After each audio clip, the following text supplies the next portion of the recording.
Film के start में हम एक आदमी लिस्माना को अपने पुराने घर में बैठा हुआ देखते हैं। वो अपनी फैमिली फोटो को देख रहा था। तभी दरवाजा नॉक होता है और वहाँ पर एक सैटेनिक प्रीस्टेस आती है जिसे लिस्माना ने बुलाया था क्योंकि वो सैटेनिक रिचुअल परफॉर्म करके बहुत ज्यादा दौलत पाना चाहता था। लिस्माना प्रीस्टेस को ऊपर चलने का कहता है मगर वो खुद ही सेलर में रिचुअल करने का डिसाइड करती है और अंदर जाकर कुछ मंत्र पढ़ते हुए पाउडर से सैटेनिक सिंबल बनाकर उसके गिर्द सर्कल बनाती है और फिर एक गोट का सर लेकर दरमियान में रखती है। उसके बाद वो लिस्माना से पूछती है कि क्या तुम मेरी कही हुई चीजें लाए हो, तो वो उसे कुछ कटे हुए बाल और एक पैसों का बंडल देता है। प्रीस्टेस वो बाल मुंह में रखकर निगल लेती है और फिर अपने कुछ बाल तोड़कर लिस्माना को खिलाती है। उसके बाद वो उन पैसों को जला देती है और चाकू से लिस्माना के हाथ पर कट लगाती है जिससे उसे काफी बुरा लगता है। मगर तभी अचानक से लाइट बंद हो जाती है और वो देखता है कि प्रीस्टेस गोट का सर लेकर हवा में लेविटेट कर रही है। तो वो घुटनों के बल उसके आगे बैठकर रिक्वेस्ट करते हुए कहता है कि मुझे अब तुम पर भरोसा है, मैं तुम्हारा गुलाम हूँ। तभी वहाँ पर बहुत सारे करेंसी नोट्स गिरने लगते हैं और लिस्माना जल्दी से उन्हें बैग में कलेक्ट करता है। उसके बाद प्रीस्टेस वापस जमीन पर आ जाती है और लिस्माना देखता है कि बकरा वहाँ जिंदा हो चुका है। प्रीस्टेस कहती है कि याद रखना उसने तुम्हारा प्रॉमिस कबूल किया है और अब तुम घर जाओ, वहाँ और दौलत तुम्हारा इंतजार कर रही है। तो लिस्माना पैसे लेकर वहाँ से चला जाता है और सीन कट ऑफ हो जाता है। उसके बाद फिल्म के टाइटल्स में हम कुछ न्यूज कटिंग्स देखते हैं जिनसे हमें पता चलता है कि लिस्माना सडनली बहुत अमीर हो गया था। उसने बहुत ज्यादा प्रॉपर्टीज और बिजनेस खरीद लिए थे। इसी दौरान उसकी वाइफ ने अपनी जान ले ली थी जिससे उसे एक बेटी भी थी क्योंकि लिस्माना ने अमीर होते साथ ही एक बहुत फेमस एक्ट्रेस लक्ष्मी से दूसरी शादी कर ली थी। लास्ट पेपर कटिंग से पता चलता है कि लिस्माना अब बैंकरप्ट हो चुका है क्योंकि उसका बिजनेस बुरी तरह तबाह हो चुका था। यहाँ हमें उसकी फैमिली की कुछ फोटोज दिखाई जाती हैं जिनमें उनकी आइज को स्क्रैच किया गया था। अगले सीन में हम एक लड़की को बस में देखते हैं जो कि एक आदमी की पॉकेट मारती है। उसके बाद उसे कुछ अजीब सा फील होता है और यहाँ हमें उसके पास एक साया नजर आता है, लेकिन फिर से सब नॉर्मल हो जाता है। ये लड़की लिस्माना की पहली बेटी थी और इसका नाम आफी था। लिस्माना की दूसरी शादी करने की वजह से आफी उससे नाराज रहती थी और फिर अलग हो गई थी। यहाँ पर उसे कोई कॉल आती है और उसके बाद वो हॉस्पिटल जाती है। हॉस्पिटल पहुंचकर भी जब आफी लिफ्ट में जाती है तो हमें उसके पीछे एक स्पिरिट नजर आती है, मगर आफी के देखने पर वहाँ कोई नहीं होता। वो वहाँ पर लिस्माना को देखने आई थी जो कि अपने डेथ बेड पर था। उसे कोई मिस्टीरियस सी बीमारी हो गई थी जिसकी वजह से वो कोमा में था। यहाँ आफी के स्टेप सिबलिंग्स रूबिन, माया और रूबिन की गर्लफ्रेंड लिली भी उसे मिलते हैं। नर्स उन्हें बताती है कि लिस्माना के सब हार्मोन्स फेल हो चुके हैं और उसे कोई स्किन डिजीज भी है। लिस्माना की हालत काफी खराब थी जिसे देखकर वो लोग बहुत डिस्टर्ब होते हैं। आफी ने तकरीबन 10 साल से अपने डैड को नहीं देखा था। माया उसे बताती है कि पिछले 1 साल से तुम्हारे डैड दोबारा से अपने पुराने बंगलों को बार बार विजिट करने लगे थे और काफी अकेले भी रहते थे। तभी लिली को वॉमिट आने लगती है और माया उसे और रूबिन को बाहर भेज देती है। फिर वो आफी को बताती है कि मेरी मॉम उस पुराने बंगलों में से कुछ बचे हुए एसेट्स निकालना चाहती है लेकिन उसकी ऑनरशिप तुम्हारे नाम पर है। तो आफी उन्हें ऐसा करने की इजाजत दे देती है, जिस पर माया खुश होते हुए अपनी मॉम को कॉल करने के लिए बाहर जाती है। यहाँ पर आफी लिस्माना से बात करते हुए कहती है कि आपने अमीर होने के बाद दूसरी शादी करके मुझे और मेरी मॉम को अकेला छोड़ दिया था, इसलिए मैं आपसे नफरत करती थी, लेकिन अब आपको इस हालत में देखकर नफरत करने के लिए कुछ बचा ही नहीं। तभी अचानक से लाइट बंद हो जाती है और लिस्माना जोर से आफी का हाथ पकड़ लेता है। उसे वहाँ पर उसी औरत का भूत अपनी तरफ बढ़ता हुआ नजर आता है और फिर गायब हो जाता है, लेकिन तभी उसे लिस्माना की जगह वही भूत दिखाई देता है जो कि उस पर अटैक कर देता है। अचानक से लाइट आती है और भूत गायब हो जाता है, लेकिन तभी लिस्माना को होश आता है और वो उठकर जोर से आफी को पकड़ लेता है जिससे वो बुरी तरह डर जाती है और खुद को छुड़वाने लगती है। बाकी सब शोर सुनकर अंदर आ जाते हैं। लिस्माना बारी बारी सबको पकड़ता है और कहता है कि मुझे जाने दो। फिर वो लिली के फेस पर ब्लड की वॉमिट करके बेहोश हो जाता है। ये सब देखकर वो लोग काफी डर चुके थे। उसके बाद माया की मॉम वहाँ आकर आफी को तसल्ली देती है। अगले सीन में आफी अपने घर पर होती है और उसे एक पुराना सपना आता है जब उसकी मॉम ने खिड़की से कूदकर अपनी जान दे दी थी। डर से उसकी आंख खुल जाती है। फिर वो अपनी और मॉम की पुरानी फोटो देखती है। उस फ्रेम के पीछे हम एक की भी देखते हैं जिसे लेकर आफी अगले दिन अपने पुराने बंगलो जाती है। वहाँ घर में इधर उधर फिरते हुए वो अपनी मॉम को इमेजिन करती है और अपने पुराने दिनों को याद करती है। यहाँ हम फायर किट में कुछ वुडो डॉल्स देखते हैं जो कि जली हुई थी। आफी के बाजू पर एक इंजरी मार्क भी था। आगे बढ़ते हुए वो सेलर के दरवाजे के पास पहुंच जाती है जो कि लॉक था और उस पर कटिंग्स लगी हुई थी जिन पर सिंबल्स बने थे। उसके बाद आफी अपने बचपन वाले बेडरूम में जाती है तो उसे दरवाजे के पास कोई नजर आता है जो उसके देखने पर नीचे भाग जाता है। आफी भी उसके पीछे जाती है और देखती है कि उसकी स्टेप मॉम और सिबलिंग्स वहाँ आ चुके हैं। आफी छुपकर उनकी बातें सुनने लगती है। आफी को ढूंढने नजर आने वाली उसकी बहन नारा थी जो कि छुप गई थी। रूबिन उसे ढूंढने लगता है। लक्ष्मी माया से कहती है कि इस घर से एसेट्स निकाल कर हम इसे बेच देंगे, जिस पर रूबिन बोलता है कि इस खटारा घर को कौन खरीदेगा और वैसे भी आपको आफी से पूछना पड़ेगा। तभी आफी उनके सामने आ जाती है। अगले सीन में वो सब डाइनिंग टेबल पर बैठे बातें कर रहे थे। लक्ष्मी आफी से पूछती है कि तुम यहाँ क्यों आई हो और उसके बाद वो उसे एक्सप्लेन करने की कोशिश करती है कि तुम्हारे डैड के इलाज के लिए हमें ये घर बेचना होगा, जिस पर आफी उसे लालची कहती है और बोलती है कि मेरी मॉम डैड के साथ सिंसियर थी लेकिन उसे तुम्हारी वजह से धोखा मिला। ये सुनकर लक्ष्मी उसे थप्पड़ मार देती है और वो गुस्से से ऊपर रूम में चली जाती है। रूबिन भी मॉम से कहता है कि आपको ऐसा नहीं करना चाहिए था। लक्ष्मी उन लोगों को कोई डॉक्यूमेंट्स ढूंढने के लिए कहती है। उसके बाद रूबिन आफी के पास खाना लेकर जाता है और अपनी फैमिली की तरफ से सॉरी बोलता है। वो कहता है कि पैसों की प्रॉब्लम की वजह से माया भी ऐसी हो गई है, वरना वो बिल्कुल ऐसी नहीं है और चाहती है कि हम सब साथ रहें। आफी रूबिन का अच्छा नेचर देखकर मान जाती है और फिर वो दोनों नीचे जाते हैं हैं जहाँ लक्ष्मी डॉक्यूमेंट ढूंढ रही होती है और माया रूबिन को टूल बॉक्स देकर सेलर का लॉक खोलने के लिए कहती है। दूसरी तरफ आफी भी कोई की ढूंढकर उससे एक लॉक दरवाजा खोलती है जहाँ पर बहुत सारा ब्लैक मैजिक का सामान रखा हुआ था।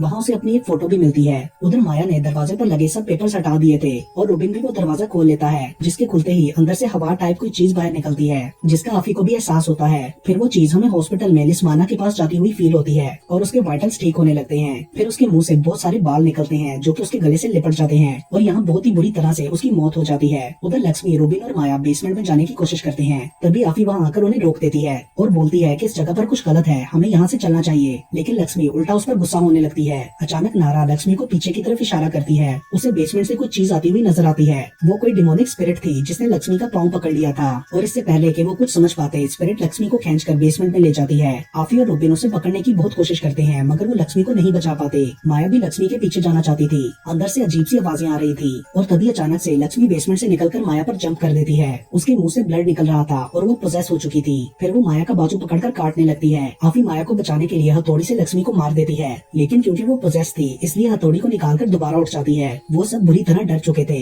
वो डीमन उनसे कहता है कि Fortune shall be paid with souls, यानी तुम्हें अपनी किस्मत सॉल के साथ पे करनी पड़ेगी। उसके बाद लक्ष्मी घर में तोड़फोड़ करते हुए विंडो का शीशा तोड़कर बाहर भाग जाती है। बाहर बहुत तेज तूफानी बारिश हो रही थी। रूबिन बेसमेंट के दरवाजे को बंद कर देता है और आफी माया के बाजू पर बैंडेज करती है। तभी वो नारा के हाथ में एक वुडो डोल नोटिस करती है जो उसे बाहर से मिली थी। देन रूबिन आफी को बुलाकर बाहर गाड़ी के पास ले जाता है और वो देखते हैं कि पोजेस लक्ष्मी ने गाड़ी को खराब कर दिया है ताकि वो लोग वहाँ से जा न सके। उसके बाद आफी उसे अपना फोन देकर नारा के पास वहीं रुकने का कहती है और वो खुद माया को लेकर पास के विलेज जाने के लिए निकलती है ताकि उसके जख्म का प्रॉपर ट्रीटमेंट हो सके और उन्हें पुलिस की मदद भी मिल जाए। रास्ते में माया उसे कहती है कि लक्ष्मी कभी भी एक अच्छी माँ नहीं थी और अब तो वो पोजेस भी हो गई है। हमारी लाइफ बहुत मुश्किल हो चुकी थी। आगे उन्हें लक्ष्मी बैठी हुई नजर आती है जो कि किसी जानवर को खा रही थी। वो दोनों उससे छुप जाती हैं और फिर आफी हथौड़ी लेकर उसे मारने के लिए जाती है। पीछे माया को आफी के बैग में से एक फाइल मिलती है जिसमें लिस्माना की वो न्यूज कटिंग्स लगी हुई थी जो हमने स्टार्ट में देखी थी। ये सब देखकर माया को लगता है कि आफी ने ये सब प्लान किया है क्योंकि वो सालों से उनकी जासूसी कर रही थी। जिसके बाद माया आफी से सबके बारे में पूछती है और उसके काफी समझाने के बाद भी उसका यकीन नहीं करती और दूर भाग जाती है। आफी उसको काफी ढूंढती है मगर वो गायब हो चुकी थी। दूसरी तरफ रूबिन लिली को कॉल करता है मगर इससे पहले कि वो उसे अपनी प्रॉब्लम बताता वो लड़ने लगती है और फिर जब रूबिन अपनी लोकेशन सेंड करने लगता है तो फोन बंद हो जाता है। रूबिन नोटिस करता है कि नारा की फिंगर्स रेड हो चुकी हैं। तभी आफी घर में एंटर होती है और रूबिन को माया का बताती है। वो भी डायरी देखकर आफी से कहता है कि तुमने ये सब क्यों किया। तो आफी उसे अपनी कंडीशन बताकर समझाती है कि कैसे वो अकेले रहते हुए सब बर्दाश्त करती थी और उसे यकीन दिलाती है कि इस वक्त वो उन लोगों के साथ सिंसियर है, जिस पर रूबिन उसकी बात मान जाता है। उसके बाद आफी उसे उस रूम में लेकर जाती है जहाँ उसने कुछ चीजें देखी थी। वहाँ उन्हें एक डायरी मिलती है जिसमें आफी की मॉम की फोटो पेस्ट की हुई थी और कुछ पेजेस के बाद उस लेडी का इमेज भी बना हुआ था जिसके घोष को आफी ने हॉस्पिटल में देखा था। आगे कुछ पेजेस पर वो सिंबल्स बने थे जैसे बेसमेंट के दरवाजे पर लगे हुए थे। इससे आफी कंक्लूड करती है कि लिस्माना ने बेसमेंट में किसी चीज को बंद कर रखा था। तभी हम उस दरवाजे का लॉक दोबारा खुलता हुआ देखते हैं। उन्हें एक और बुक भी मिलती है जिसमें ब्लैक मैजिक से रिलेटेड बातें लिखी थी। उन्हें ये भी पता चलता है कि वो लेडी डीमन की फॉलोअर थी जिस वजह से उसके पास कुछ सुपरनेचुरल पावर्स थी। वो लोग सोचते हैं कि लिस्माना आखिर सब में क्यों पड़ा, जिसके बाद उन्हें समझ आता है कि लिस्माना के पास अचानक से इतनी दौलत ब्लैक मैजिक की वजह से आई थी और फिर बैंकरप्ट होने के बाद वो दोबारा यहाँ आने लगा होगा। तो रूबिन कहता है कि उसका हम दोनों की मॉम से क्या ताल्लुक। अचानक से आफी को चक्कर आने लगते हैं। दूसरी तरफ माया जंगल में फिर रही होती है क्योंकि वो रास्ता भूल चुकी थी। अचानक उसे लक्ष्मी सामने नजर आती है जो उस पर अटैक कर देती है मगर माया खुद को बचाते हुए उसे मार डालती है और फिर बुरी तरह रोने लगती है। लक्ष्मी के मरने के बाद डिमोनिक स्पिरिट दोबारा उस घर में जाकर नारा के पास पहुंच जाती है जो कि सो रही थी और क्लोजेट में घुसकर नारा को आवाजें देने लगती है। तभी नारा की आवाज खुलती है और वो चेक करने क्लोजेट के पास जाती है मगर वहाँ कोई भी नहीं था। वो वापस बेड पर चली जाती है और अचानक से बेड जोर जोर से हिलने लगता है क्योंकि स्पिरिट बेड के नीचे थी। नारा जोर से चीखते हुए कहती है कि तुम मेरी मॉम नहीं हो, जिसके बाद बेड हिलना बंद हो जाता है और स्पिरिट ऊपर आ जाती है। नारा डरकर चीख मारती है। आवाज सुनकर आफी और रूबिन रूम में आते हैं और नारा को बचाने की कोशिश करती हैं, जिसे वो स्पिरिट बेड के नीचे लेकर जा रही थी और फिर वो आफी का हाथ जोर से पकड़ लेती है। रूबिन बेड को खींच लेता है और स्पिरिट गायब हो जाती है। तभी आफी बेहोश हो जाती है और उसे उस दिन का ख्वाब आता है जब उसकी मॉम की डेथ हुई थी, जहाँ हम देखते हैं कि उसकी मॉम को किसी फोर्स ने बालकनी से नीचे फेंका था। जब आफी उन्हें बचाने गई थी तो वही स्पिरिट उसकी मॉम को नीचे की तरफ खींच रही थी। आफी अपना हाथ देकर उन्हें ऊपर लाने की कोशिश करती है मगर बचा नहीं पाती। आफी के बाजू पर वो निशान भी उसी दिन मॉम को बचाते हुए लगे थे। अगले सीन में हम लिली को देखते हैं जो रूबिन को ढूंढते हुए उस जंगल तक पहुंच गई थी। तभी माया वहां आकर उससे पूछती है कि तुम यहाँ क्या कर रही हो। लिली बोलती है कि मुझे रूबिन ने बुलाया है। उसे माया की हालत कुछ ठीक नहीं लग रही थी। माया उसे गाड़ी का दरवाजा खोलने के लिए कहती है लेकिन लिली साइड मिरर से उसके हाथ में हथौड़ी देख लेती है और डोर नहीं खोलती और माया से पूछती है कि तुमने हैमर क्यों उठाया हुआ है। मगर माया कहती है कि मैं तुम्हें रूबिन के पास ले जाऊंगी और अपना फोन देते हुए ये भी कहती है कि तुम रूबिन से बात करके कंफर्म कर लो। लिली फोन उठाकर देखती है तो वो टूटा हुआ था। तभी माया शीशा शीशा तोड़कर लिली पर अटैक करके उसे मार देती है। उसके बाद वो घर जाती है जहाँ रूबिन आफी और नारा को संभाल रहा था क्योंकि वो दोनों बेहोश थी। माया स्पिरिट के कंट्रोल में लग रही थी। अचानक से वो नॉर्मल होती है और उसे डरावनी आवाजें आने लगती हैं। यहाँ हम डेविल को भी देखते हैं। अचानक माया को बेसमेंट के दरवाजे के पीछे वही स्पिरिट नजर आती है और वो दोबारा उसके कंट्रोल में आकर वहाँ चली जाती है। उधर हमें वही सर्कल नजर आता है जो रिचुअल के लिए बनाया गया था, जिसमें वो वुडो डॉल्स रखी गई थी और वो उनके सब फैमिली मेंबर्स के लिए बनाई गई लगती थी। उसके बाद माया को उसी स्पिरिट की आवाज आती है जो कहती है कि मैं तुम्हारी मॉम हूँ। जिसके बाद माया रोते हुए उसे माफी मांगने लगती है, लेकिन अचानक से स्पिरिट की असल आवाज आती है और माया चीखते हुए कहने लगती है कि मॉम ये सब इसका फॉल्ट है, ये स्पिरिट हमारी फैमिली को यूज कर रही है। तभी स्पिरिट माया को अपनी फॉलोअर बनने के लिए कहती है और वो उसकी बात मान जाती है। दूसरी तरफ पियानो की आवाज से आफी को होश आ जाता है और वो जाकर देखती है कि उसकी मॉम पियानो बजा रही है, लेकिन तभी उसे एहसास हो जाता है कि ये उसकी मॉम नहीं है। स्पिरिट उसकी मॉम की शक्ल में उसे हॉन्ट कर रही थी। आफी बुरी तरह डर जाती है और फिर जोर से चिल्लाते हुए कहने लगती है कि तुम मेरी मॉम नहीं हो। जिसके बाद उसकी मॉम अपना फेस चीरने लगती है और अंदर से वही स्पिरिट सामने आ जाती है। तभी अचानक से माया आफी के सामने आती है जो कि नॉर्मल लग रही थी, लेकिन उसने वही ड्रेस पहना था जिसमें अभी उसे अपनी मॉम और स्पिरिट नजर आई थी। रूबिन और नारा भी वहाँ आ जाते हैं। आफी बहुत बुरी तरह डरी हुई थी। अगले सीन में दोबारा रात हो जाती है और वो सब एक जगह बैठे थे। आफी को माया पर शक हो रहा था और वो रूबिन को वहाँ से चलने का कहती है, लेकिन रूबिन बोलता है कि लिली यहाँ आ रही है और हम उसका वेट करेंगे। आफी नोटिस करती है कि उसका बाजू और नारा के हाथ रेड होते जा रहे हैं। वो रूबिन से कहती है कि वो स्पिरिट हम सबके पीछे पड़ी है, उसने मेरी मॉम को मारा, तुम्हारी मॉम को पोजेस किया और अब वो मुझे और नारा को भी नहीं छोड़ेगी, हमें यहाँ से जाना चाहिए। तभी माया उनसे कहती है कि वो तुम्हें जाने नहीं देगा और फिर वो जोर जोर से हंसते हुए तड़पने लगती है। अचानक से घर की चीजें टूटने लगती हैं और रूम की लाइट बंद हो जाती है। वो लोग बाहर निकलने की कोशिश करते हैं लेकिन दरवाजा नहीं खुलता और फिर उन्हें दरवाजे के बाहर वही स्पिरिट नजर आती है। अचानक से माया वहाँ से गायब हो जाती है और रूबिन उसे ढूंढने के लिए जाता है और वो उसे एक दरवाजे के आगे खड़ी रोती हुई मिलती है।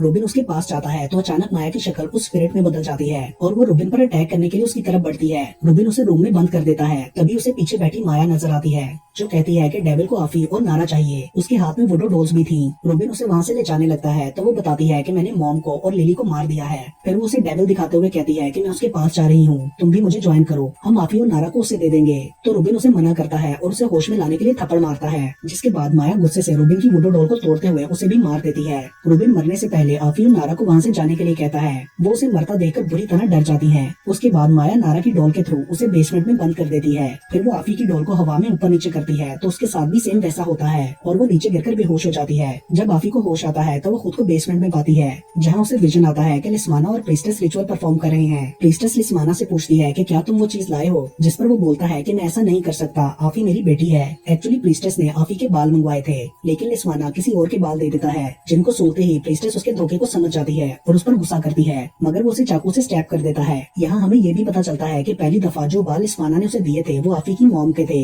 इसलिए उसकी डेथ हो गई थी। यानी लिस्माना ने उसका सेक्रीफाइस दिया था, लेकिन अब की बार वो अपनी बेटी का सेक्रीफाइस नहीं दे सका था। प्रीस्टेस मरते हुए लिस्माना के बाल तोड़कर खा लेती है और उससे कहती है कि एक दिन तुम अपना सब कुछ खो दोगे जिसमें तुम्हारी जान भी होगी। तभी लिस्माना उसे शॉवल से मारकर वहीं दफना देता है और अब इसी वजह से उस प्रीस्टेस की स्पिरिट उनके पीछे पड़ी थी, जिसे रूबिन ने बेसमेंट का लॉक खोलकर फ्री कर दिया था। विजन खत्म होते ही माया आफी की डॉल लेकर वहाँ आ जाती है और आफी को टॉर्चर करती है। अचानक आफी माया के गले में लटकी एक डॉल को नोटिस करती है और वो समझ जाती है कि ये माया की है। तो आफी जोर से हंसने लगती है, जिस पर माया उसके पास आकर पूछती है कि तुम क्यों हंस रही हो। तभी आफी चुपके से माया की डॉल ले लेती है और फिर उसे आग में फेंक देती है, जिससे माया भी जलते हुए मर जाती है। उसके बाद आफी नारा को लेकर वहाँ से भागने की कोशिश करती है, मगर वो स्पिरिट सामने आकर दरवाजा लॉक कर देती है। तो आफी समझ जाती है कि उसे प्रीस्टेस की बॉडी के अंदर से लिस्माना के बाल निकालने होंगे और वो शॉवल से जमीन खोदकर उसकी डेड बॉडी निकाल लेती है। पहले वो उसके मुंह में हाथ डालती है मगर वहाँ कुछ भी नहीं होता। उसके बाद वो लाश का पेट फाड़ती है तो वहाँ बाल मिलते हैं। आफी उन बालों को आग में फेंक देती है जिससे वो कर्ज खत्म होने लगता है, मगर तभी वो स्पिरिट जाते जाते आफी को भी कब्र में गिरा देती है, जहाँ बालों की रस्सी उसे जकड़ लेती है। आफी चाकू से उन्हें काटकर खुद को छुड़वा लेती है, मगर अब वो कब्र से बाहर नहीं जा पा रही थी।